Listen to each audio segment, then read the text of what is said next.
I'm Teresa Payton with the Authors Committee, and it is my great pleasure today to welcome Nadia Hashimi and her wonderful book, Sparks Like Stars.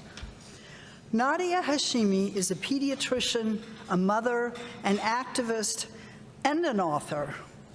Her latest book, Sparks Like Stars, follows the story of 10-year-old Sitara, whose father is a minister for the president of Afghanistan in the 1970s. In 1978, she witnesses the Soviet coup on the palace grounds and sees her family slaughtered in the uprising.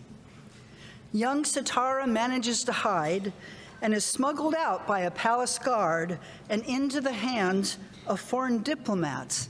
It is a harrowing escape.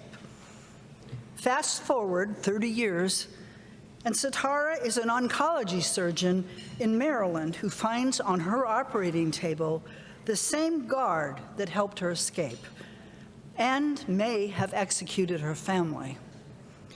She then returns to modern Kabul in search of truth and the remains of her family. Her story is a mystery, a thriller, and riveting. Hashimi's prose is poetic and evocative. It is laser clear that she loves Afghanistan and is fighting for its women and families. She has written 3 international best-selling books illuminating over 100 years of Afghan culture and history. Her parents immigrated to the United States before the Soviet invasion, and Hashimi was born in New York. She attended Brandeis University and then medical school and was a practicing pediatrician in Maryland until COVID. Dr. Hashimi has paused her practice to raise her 4 young children. Active and founding and supporting groups to promote Afghans' women's rights, Hashimi is also politically active in Maryland, where she has run for a U.S. congressional seat. After the U.S. withdrawal from Afghanistan last summer, she has become an even more vital resource advocating for Afghan women's rights. It is really an honor to have Nadia Hashimi with us today.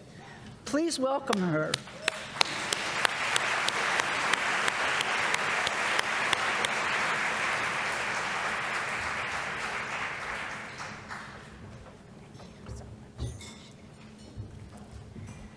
Hello, everyone. Good afternoon.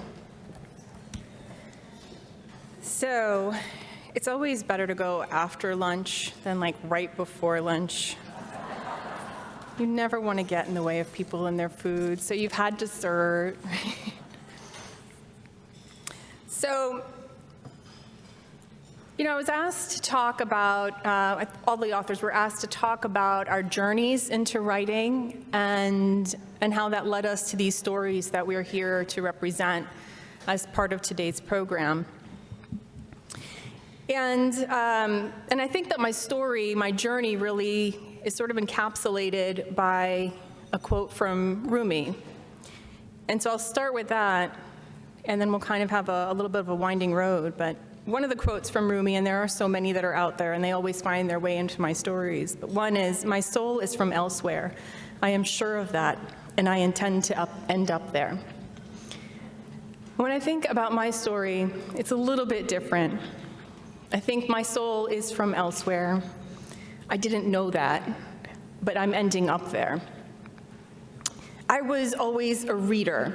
I was the kid who was in the library, would sign up with super enthusiastically for the summer reading list and wanted to outread everybody in town. I would go to bed late at night, always curled up with a book, and I'm sure that resonates with a lot of people in this room, right? And that was my foundation, but I was not somebody who sort of imagined becoming a writer. And I think for a lot of children of immigrants, it's a little bit of a different path because sort of there's this push to make sure that you have something very steady and reliable under your feet and under your belt to make sure that you'll be able to provide for yourself. And that's not to say that I did not love being a pediatrician. I do. There's a special privilege in being able to sit in moments that are very sensitive for patients with their families and to be able to either intervene or sometimes even just be present and bear witness to what's happening. But there was also an alluring thing that was out there. So about a year after we got married, my husband, who I think by that point was noticing that he was usually being ignored for a book wherever we were, he threw out this comment. He said, if you love reading so much and if you love stories so much, why don't you write one?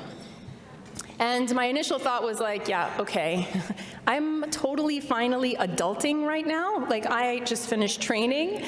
I just got married. I have a job.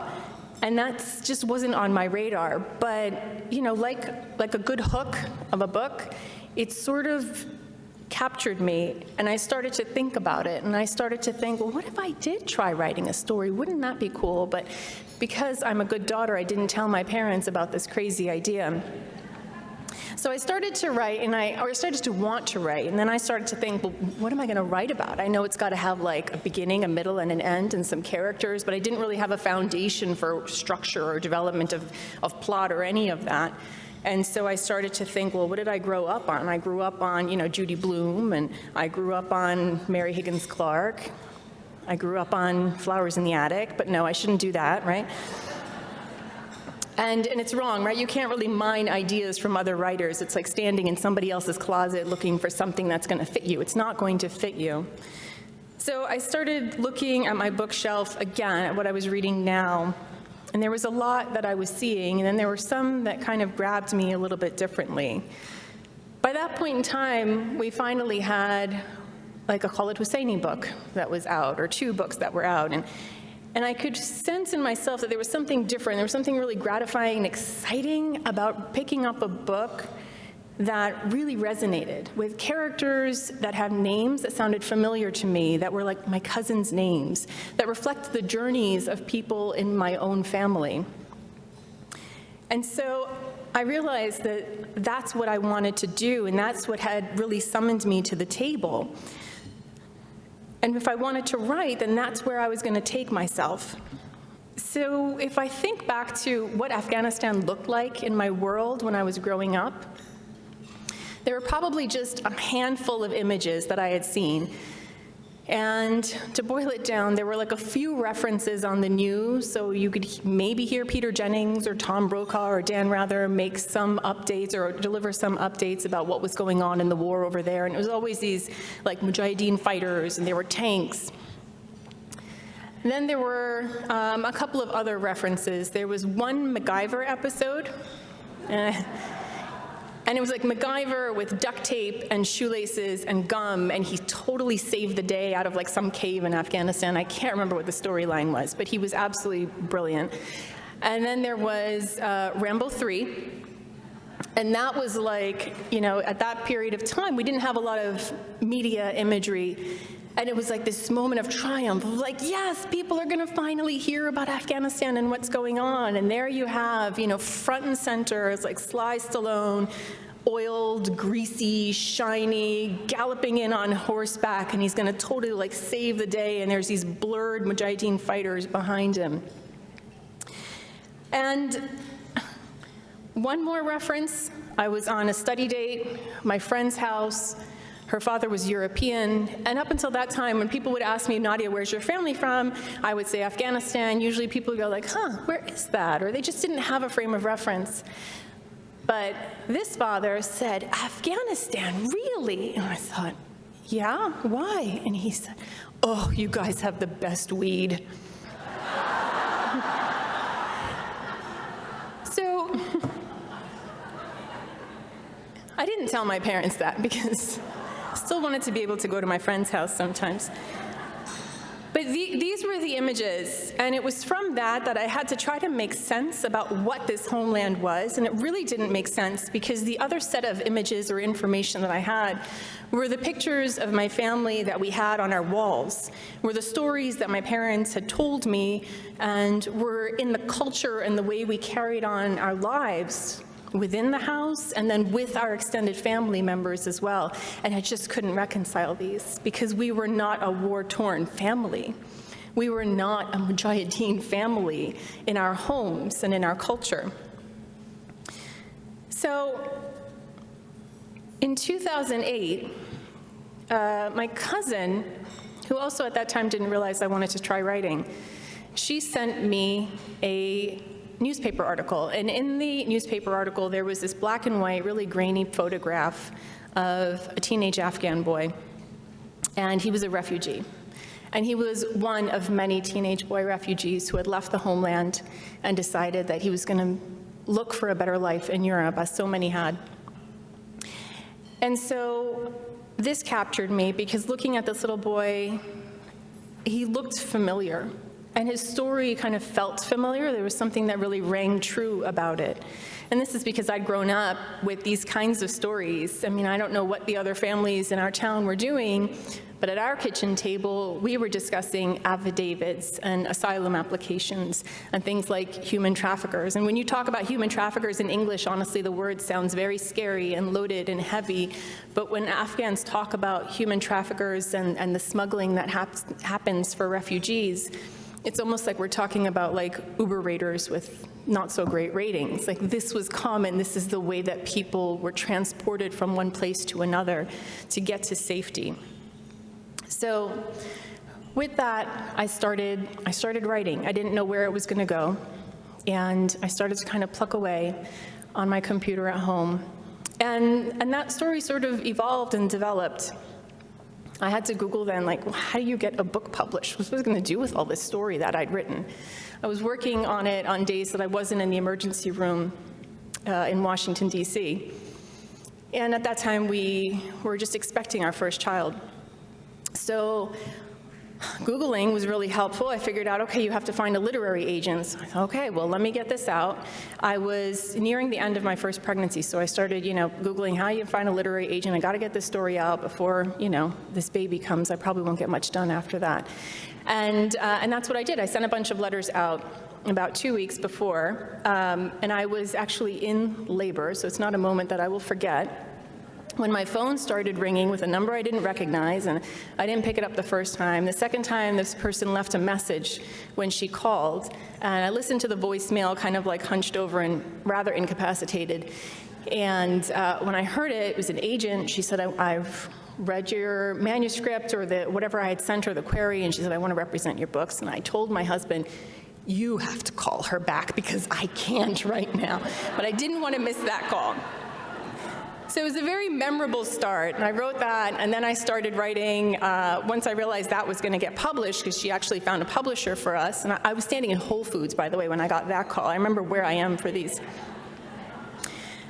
So I kept writing, and I started, again, writing the stories that really summoned me to the table, that really commanded my attention with a sort of urgency that I couldn't describe. But the other thing that I'd grown up with was this sort of realization that, my mother had grown up in Afghanistan. She became a civil engineer in Afghanistan. Some of her friends became physicians, literature majors. Women were able to do things, and that's not to say that Afghanistan was an absolutely perfect country or that every corner of Afghanistan offered the same opportunities to its women and to its daughters, but it was different. But there were tensions that were going on at that time. And so I kept writing, and I started writing stories that talked about what it was like to be a girl or a woman in Afghanistan. And that book, actually, The Pearl That Broke Its Shell, was published before the book about the refugee family came out. And then I wrote a book about a woman who was found in a village in Afghanistan. The village sort of descends upon her home when there's a bit of a commotion, and her husband's dead body is found next to her, and she's not saying much, and everybody starts accusing her of having murdered her husband, and she does not confirm or deny. I went to do a book talk in, I think, Minneapolis for that one, and when I gave a little spiel about what the book was about, this woman came up to me afterwards and handed me the book to sign, and she said, "This one sounds so interesting." And her husband was like 10 feet behind her, looking a bit nervous, but... So what I wanted to explore, those books really took me into some very different places, exploring the impact of war on families. And I think that war in itself is sort of this event, but it has two directions that you can go in, the before and the after. And we can explore a lot of the consequences of war, and I think that's what I have been exploring in these other books, or what are some of the deep and brutal and traumatic consequences of war.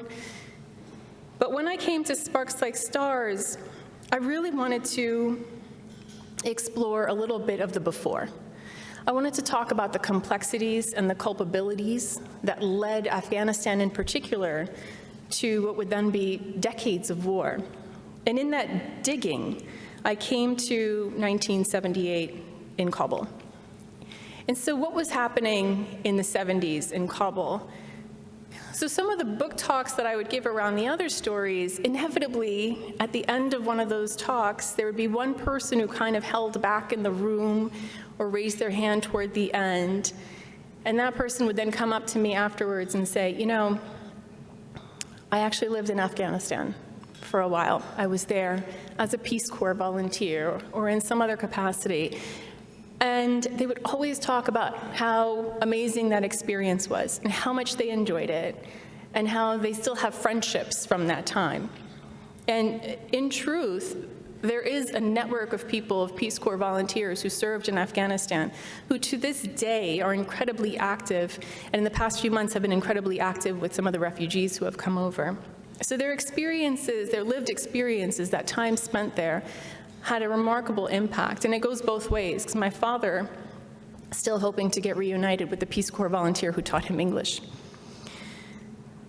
So, in 1978 in Kabul, these are the characters that we have. And I wanted to kind of rewind to that time, because that was really the time that I inherited from my parents. It was sort of these like halcyon days where it was peaceful outwardly. You had a cosmopolitan city of Kabul where you had diplomats from many different countries, where you had the digging up of some historic sites.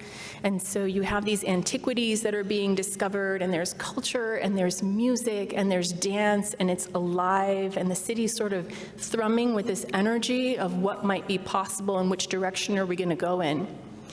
But underneath all of that, there was also this undercurrent and these tensions, because Afghanistan has always been a victim of pulls. And the pulls at that time were in two directions. You had the United States sort of pulling in one direction and the Soviet Union pulling in the other direction. And both were playing this game of who could be friendlier and who could build more connections with the country.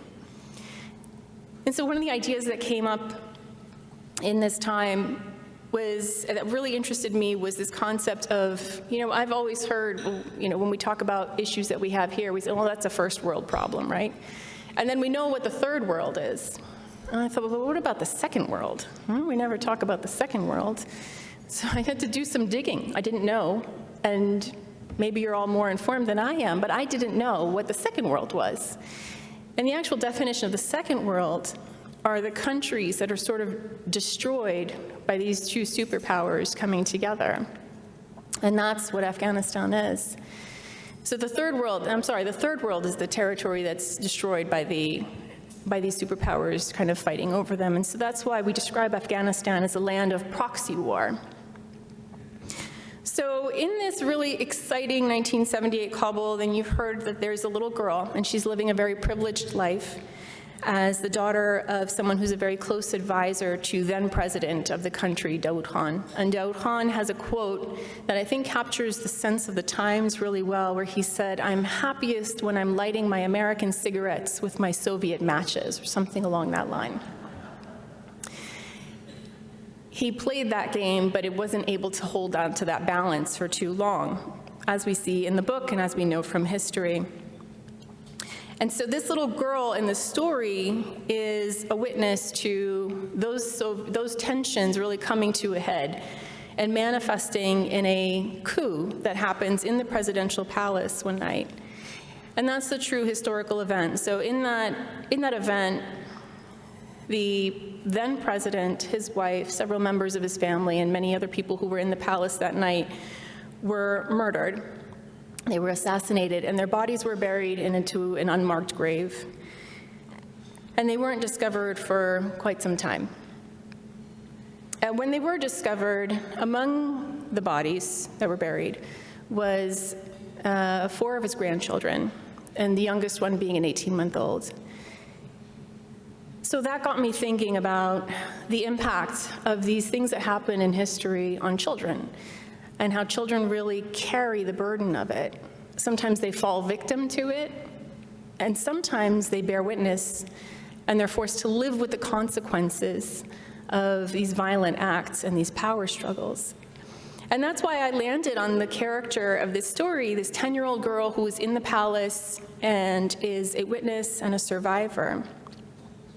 I wanted to kind of portray what life was like and what it feels like for Afghans who truly have been in a state of deep grief for a very lost homeland.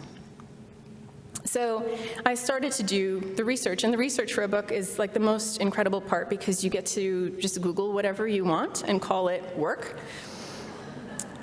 And then I started to mine a little bit of my own history too, and a lot of the family lores. But I was looking at travel diaries from hippies from that time, which are just incredible because you just have such a juxtaposition of cultures that it's shocking to the eye sometimes. And there's an actual travel guide which would detail to people like where to avoid getting scammed by the guy who rents out camels, and where to get the best massages in Turkey, and like where to score the best weed, all of those details. And I think it cost like 10 cents for this little booklet. And then there were smaller things that happened in the United States, like this wave of Afghans who came into New York City and started opening fried chicken stores in the 1980s. And my dad being one of them, and how that actually had a connection too, because the person who was selling them the franchises was said to be very, very anti-communist. And so when he saw Afghans coming over, he said, yes, I will sell these franchises to you guys.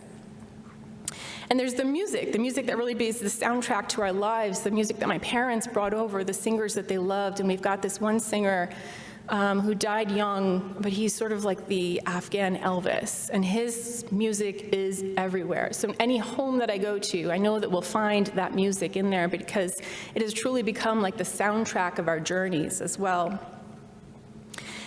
And these connections happen not just over music, but over stories too. I recently got a message from somebody on social media, now that I'm kind of reaching also the Afghan audience as well, the Afghan-American audience. And she wrote to me, she said, Nadia, John is an endearment. Your words move me to my core. I'm a member of the Afghan diaspora and left Afghanistan as a 6-year-old in 1981. Your words and stories are like a best friend's whisper, sharing secrets that connect me to my unfinished life. Please keep writing and taking me home. And that's the kind of stuff that really only happens with books because we can't otherwise connect with very many people in very different ways, but those are really powerful ways to sort of continue this inspiration loop where readers and writers sort of continue to inspire one another. And I think one of the other things that is really important to me at this moment now is narrative. Now, narrative is, of course, important in the world of fiction, but it's also important outside the world of fiction. And I know this because in watching what's been happening and what's been unfolding in Afghanistan, there has been an incredibly hurtful narrative that was sort of pushed out in advance of the US withdrawal. And there were things being told like, oh, the Taliban are evolved. They're a 2.0. This time they will respect women. There were other things that were being said, like, well, I don't think Afghans really are interested in women's education or rights. This is part of their culture, that's how things are. We were at a book event recently by a journalist who'd written a book about Afghanistan, and in the audience, one person raised his hand and said, is Afghanistan even really a country? And being in the audience was kind of hard, right? But it's those kind of questions that really open up the possibility of saying, well, maybe what has happened there is not as tragic as we want to believe. Because in the aftermath of the United States' withdrawal, and this is not to say that the United States should or should not have withdrawn, and that is a whole other topic of another very heavy conversation, but it is to bear witness and be truthful about what the aftermath of that withdrawal has been, and specifically the impact on women. We have girls who still cannot attend school past the 6th grade. You have women who have sort of slowly been pushed into the home. They've been told that they really shouldn't leave their homes unless it's absolutely necessary. Women journalists have really shrunk away by force from the media and have been told that if they are going to appear on the TV, then they should be fully covered. The women who were running businesses can't do that any longer. Driver's licenses have been taken away. And so things have dramatically changed. But things will still continue to happen and evolve, and you've got a change on the ground that's organic within Afghan women and girls, and I think that that's going to tell a very different story, and that will be a commanding narrative. I've been working in the past few months with the Afghan refugees, the evacuees who've come to the United States, and I can tell you that in them are stories that will completely blow that narrative apart. I think specifically of a young woman who worked in the military, and from what she saw and what she experienced and her determination, she is set to tell her story. And she's already asked me, what are my next steps and how do I do this? And she's actually started writing. So I write because I need to contribute to the narrative. I write with that kind of urgency. And I write because I also want to contribute to a legacy. And I'll tell you one story from my 6-year-old daughter, who is very cute and very funny, but also slightly morbid. We all want legacy, right? She asked me one night at bedtime, she said, "Mommy, when I was born, I called you, what did I say?" And I said, "Well, when you were born, you didn't say mommy yet." And she said, "Well, what did you call me?" And I said, "Well, I called you my baby." And she said, she was thoughtful for a second. She said, "Will you still love me when you're..." And I thought, she can't be going that far, right? And I said, "What do you mean?" And she said, "You know, when you're..." And she drew a little tombstone, right? And I thought, okay, no, let me push this to like however far we can go. And I said, "So what do you mean?" She's like, "When you're..." But we do, we want these stories to endure. Who doesn't love that things can endure past a certain time? I think that there's also the beauty of stories because we might get soul crushed in physical pain by a story, and then we turn around to someone that we actually like and say, "And now you must read this too." These stories invite us to really great parties, and that is why we're here in this gorgeous room. Take a look around you. It is fabulous. So thank you for the chance to be here, to be among storytellers and readers, and for this wonderful occasion to celebrate things that will endure. Thank you, Nadia. I think we all want you to keep talking, but again, we have to stop. So here's a question. What was your reaction when you went to Kabul years after the Soviet era had ended? So in my trip to Kabul, I'm trying to turn this clock off so it doesn't beep at me again. So in my trip to Kabul, that was in 2003. And in 2003, it was an amazing time to go because everything was sort of in this really golden moment where you had peace in the country. You had a lot of energy around reconstruction. And my mother and I had gone really not knowing what to expect because it felt like the Taliban had just been ousted. And so we went, and on the stopover in Dubai, we kind of brought these like really big, heavy headscarves. We were dressed fairly conservatively. And when we got there, we kind of landed, got off the plane, disembarked, and there's this crowd of people standing there who my father told me, "It's all your family." And I was like, "Oh, okay." And they laughed at us. They were like, "What are you wearing?" So you could see that very quickly there had been a rebound where women had gone back to wearing sort of these nominal headscarves. But then, walking through the city was really interesting because I was looking at Kabul for the first time, sort of being there physically myself, and then also watching my parents return to a homeland that they hadn't seen in decades, and understanding, processing through them that their homeland was sort of gone. It was different. And they were seen by the people on the ground there as outsiders, and they could just tell that we weren't from there. And so sort of a mixed bag of feelings and emotions, but I think that's what happens when you have such a powerful experience and then such a divide of time. Thank you. Here's a good one. How have you managed to balance raising 4 children, writing, and the pandemic? How has anyone managed to do anything in the pandemic? We take things day by day, as I think everyone does or probably does. And it's sort of like a game of whack-a-mole sometimes, where you just kind of look at like what's popping up with the most urgency and kind of try to tackle that one. But I think that in terms of writing, it's also, triaging, prioritizing, and then intentionally carving out space for the things that we know we absolutely must do. Okay.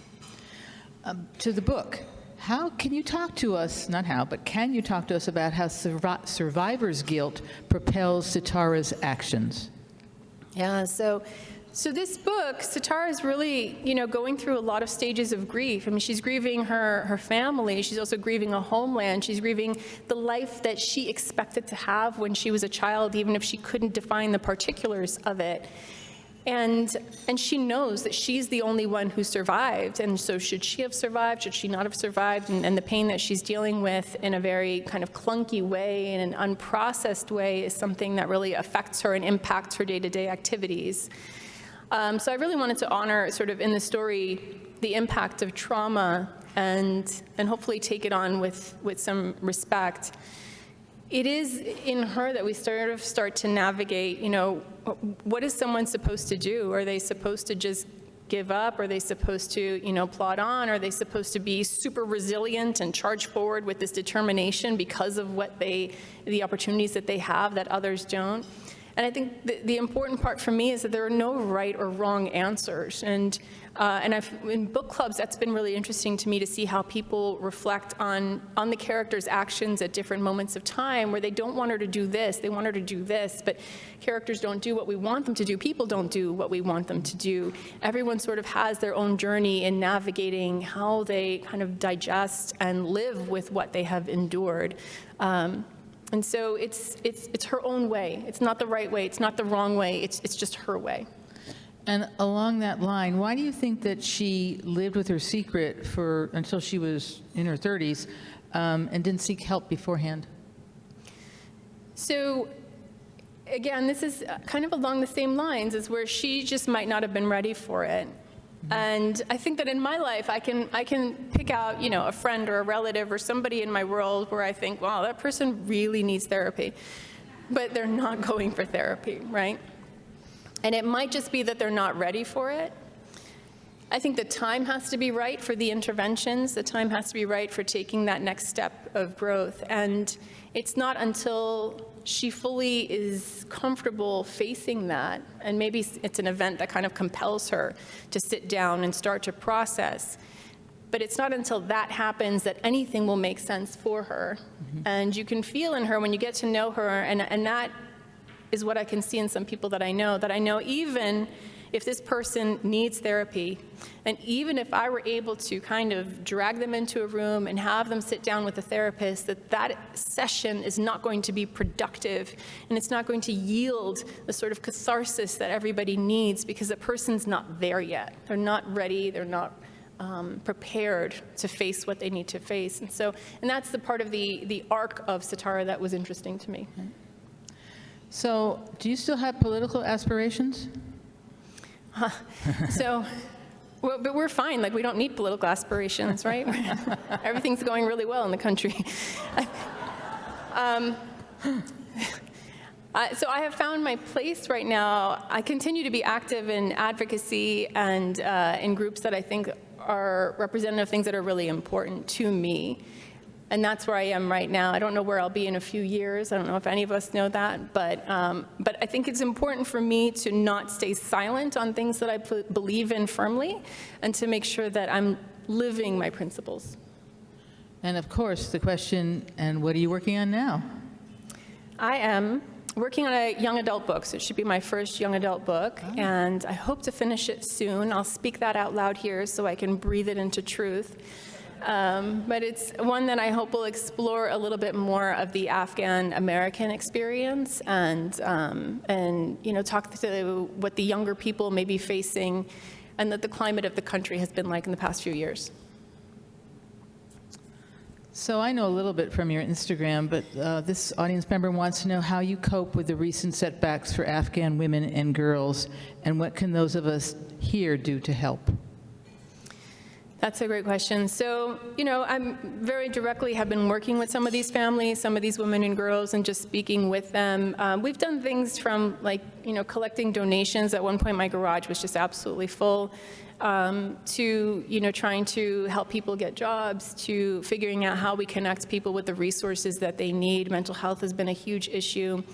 I would say that, for people who are interested in doing something, I probably later today will actually post a link for clothing that has been a need for young girls who are coming over, young women. So I'll probably post that link since a friend of mine is organizing that for the newly arrived.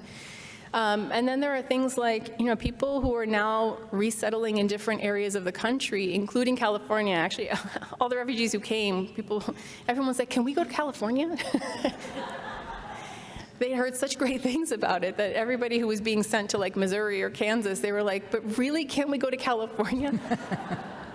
But things that are basic are sometimes just dropping off food, and there are local organizations that are always doing these kinds of things. And so no one has to kind of, figure out how to do it on their own, but there are organizations and resettlement agencies locally that are looking for help, looking for partners. Sometimes teaching someone how to drive, teaching a woman how to drive is so empowering, right? I mean, think about what you couldn't do if you didn't know how to drive, if you didn't know how to read or speak English. So there are so many powerful ways to really empower those who came over. Thank you so much. Thank you, Nadia. Thank you.